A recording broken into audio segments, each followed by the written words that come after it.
নারীরা সারা জীবন পুরুষদের শুধু দোষই দিয়ে গেল। তারা আজও বুঝে উঠতে পারল না যে আমরা এই সমাজে পুরুষেরা কতটা নিঃস্বার্থভাবে নারীদের আগলে রাখি। এই তো, যখন তারা বাইরে বেরোয় আমরা ভালো করে তাদের পোশাক নিরীক্ষণ করে এটা সুনিশ্চিত করি কোথাও কোনো ভাঁজ বা কোঁচকানো দাগ নেই তো। এছাড়াও তাদের যাত্রাপথে আমরা সবসময় পুরুষেরা নারীদের চোখে চোখে রাখি, যেন এই কাজটি করার জন্য আমাদের বেতন দেওয়া হয়। দায়িত্ব এখানেও শেষ হয়ে যায় না। আমরা সময় এবং সঠিক সুযোগ পেলে মাঝে মাঝেই তাদের ছুঁয়ে তাদের শারীরিক তাপমাত্রা বোঝার চেষ্টা করি। তাদের জ্বর নেই তো।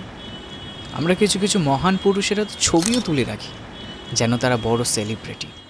এবং বেলা শেষে আমরা দিই তাদের কিছু সুন্দর সুন্দর অভিজ্ঞতা, যা তাদের চিরস্মরণীয় হয়ে থেকে যায়, যাতে তারা কখনো একা বোধ না করে, একাকিত্ব যেন তাদের গ্রাস না করে ফেলতে পারে।